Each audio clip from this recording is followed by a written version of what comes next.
আমি না বর্ষা খুব রোমান্টিসাইজ করি। প্রথম বৃষ্টি পড়লে আমার মনে হয় আজকে কোনো তাড়া নেই। চা খেতে খেতে জানলার বাইরে তাকিয়ে থাকলেও পুরো দিনটা কেটে যাবে। কিন্তু একটা কথা আমি প্রত্যেক বছর ভুলে যাই, বর্ষার রোমান্টিক থাকার একটা এক্সপায়ারি ডেট আছে। ২ দিন ৩ দিন তারপর আর না। তারপর শুরু হয় আসল গল্প। বাড়িটা আস্তে আস্তে কাপড় শোকানোর জায়গা হয়ে যায়। সোফার ওপর কাপড়, চেয়ারের ওপর কাপড়, জানলার গ্রিলে কাপড়। যেখানে একটু হাওয়া লাগবে বলে মনে হয় সেখানেই কাপড়। আর সবচেয়ে বেশি টেনশন হয় মার। কারণ একবার কাপড় ধুয়ে ফেললে ও যদি শুকাতে না চায় তাহলে মনে হয় পুরো ওয়াশিং প্রসেসটাই আবার রিপিট করতে হবে। এবারে বৃষ্টিটাও একদম ওয়ার্নিং ছাড়াই এলো। সকালে উঠে দেখলাম আকাশ পুরো বদলে গেছে। তারপর কয়েক মিনিটের মধ্যেই ড্রেন উপচে পড়ছে। আর এই বৃষ্টির মধ্যে আমাদের বাড়িতে সবাই একটু করে অসুস্থ হয়ে পড়লাম। এটা কি ভাইরাস ছিল না সিজনাল কোল্ড ছিল সেটা এখনো জানি না। এটার একটা খুব স্ট্রেঞ্জ সাইড এফেক্ট ছিল। জ্বরটা চলে গেল, কোল্ডটাও অনেকটা কমে গেল, কিন্তু উইকনেসটা রয়ে গেল। এমন উইকনেস যে কোনো কাজ করতে ইচ্ছা করে না। আরও একটা জিনিস হয়েছিল, কোনো খাবারে টেস্ট পাচ্ছিলাম না।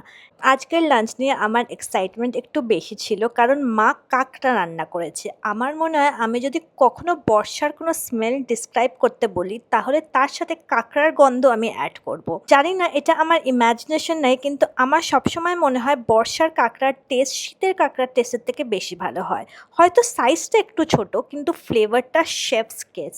এখন দেখার বিষয় আমার টেস্ট বাডটা এটা অ্যাপ্রিসিয়েট করতে পারে কিনা। আরেকটা জিনিস বুঝতে পারছি, আমি যত বড় হচ্ছি আমাদের বাড়ির রুটিনগুলো আস্তে আস্তে বদলে যাচ্ছে। আগে সকালে চা হতো, খবরের কাগজ হতো, এখন সকালে ব্লিঙ্কিট হয়। এটা এখন আমাদের নতুন মর্নিং রিচুয়াল। মা কিচেন থেকে চিল্লিয়ে চিল্লিয়ে বলছে কি কি শেষ, আর আমি এখানে বসে বসে শুধু সার্চ আর অ্যাড টু কার্ট করছি। अल्लाह तेरी आँख में देख के फिर देखा तैनू नी अल्लाह तेरी आँख में देख के फिर देखा तैनू नी छत्ती आके मिल जा मेवा मिल जा आके मैनू नी ओ तेरे नाल दिल हो गया तेरे नाल दिल हो गया। মাঝে মাঝে মনে হয় ব্লিঙ্কিটের ডেলিভারি পার্টনাররা আমাদের ফ্যামিলির আনঅফিসিয়াল মেম্বার হয়ে গেছে। প্রত্যেক সকালে দেখা হয়, তারপর শুরু হলো মার অফিসিয়াল আনবক্সিং সেরিমনি। আর আমার মনে হয় প্যাকেট খোলার এক্সাইটমেন্টটা শপিং এর অর্ধেক মজা। অর্ডারটা কি করেছিলাম সেটা একরকম এক্সাইটমেন্ট, আর ব্যাগ থেকে একটা একটা করে বের করার এক্সাইটমেন্ট আলাদা। প্রথমে বের হলো এগস, তারপর দুধ, ওই রেগুলার গ্রসারি গুলো যেগুলো না কিনলেও চলবে না, কিন্তু কিনেও কেউ বেশি এক্সাইটেড হয় না। তারপর এলো আমার পার্সোনাল প্রায়োরিটি, ডায়েট কোক। আমি অনেস্টলি আর ডিনাই করতে পারছি না, এই ফেজটা অনেক দূর চলে গেছে। আচ্ছা, আমার মনে হয় আমার ব্লাডের সাথে একটু ডায়েট কোকও সার্কুলেট করছে। এবার আসছি আমার নতুন অবসেশনে, এই প্রোটিন বারটা। নর্মালি হেলদি স্ন্যাক্স নিয়ে আমি খুব ইজিলি ইমপ্রেসড হই না। বেশিরভাগ সময় হেলদি মানেই হয় ড্রাই, বোরিং, লাইক যেটাকে খুশি হওয়া যায় না। কিন্তু এটাকে আমি জেনুইনলি সারপ্রাইজড হয়েছিলাম। টেস্টটা এত ভালো ভালো যে প্রথমবার খেয়ে প্যাকেটটা আবার চেক করেছিলাম শিওরলি এটা হেলদি তো।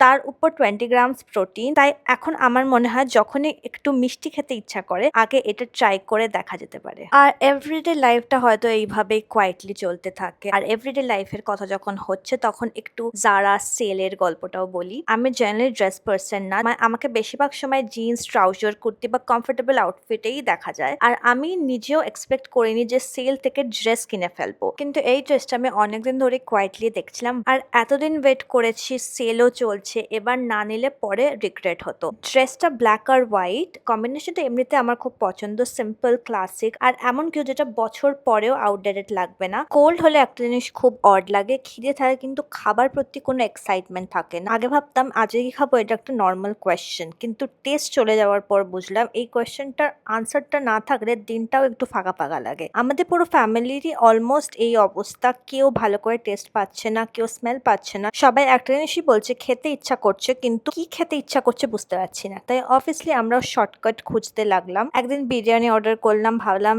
এত ফ্লেভার, কিন্তু খেয়ে মনে হলো গরম জল খাচ্ছি। আর যখন কিছুই ভালো লাগছে না, তখন এই একটা সিম্পল জিনিস আস্তে আস্তে ফেভারিট হয়ে গেল, আভোকাডো স্যান্ডউইচ। আমি জানি এটা শুনে অনেকে বলবে কোল্ডের মধ্যে রাত্রে ডিনার আভোকাডো স্যান্ডউইচ, কিন্তু লাইফ মাঝে মাঝে খুব আনএক্সপেক্টেড ফেভারিট দিয়ে দেয়, যেটা কোনোদিনও এক্সপেক্ট করিনি। সেটা পুরো উইকের কমফর্ট ফুড হয়ে গেল। আমার মনে হয় কমফর্ট ফুড বলে কোনো পার্মানেন্ট ক্যাটেগরি নেই, এটা সিজনের মতো বদলায়, মুডের মতো বদলায়, লাইফের ফেজের সাথেও বদলায়। কখনো গরম খিচুড়ি, কখনো ম্যাগি, কখনো ডিম ভাত, কখনো শুধু চা আর বিস্কুট। আর এই কয়েকদিন আমাদের বাড়িতে কমফোর্ট ফুডের টাইটেলটা পেয়েছে অ্যাভোকাডো স্যান্ডউইচ। রেসিপিটা কিছু ফ্যান্সি কিছু না, অ্যাকচুয়ালি ভালো রেসিপিগুলোর মধ্যে বেশিরভাগই খুব সিম্পলই হয়। মা আগে থেকেই সবকিছু রেডি করে রেখেছিল, পেঁয়াজ, টমেটো, ধনেপাতা, একটু লঙ্কা। আমি একটা জিনিস খুব নোটিস করি, মারা রেসিপি বলে কিছু ফলো করে না, ওরা রেসিপি ফিল করে।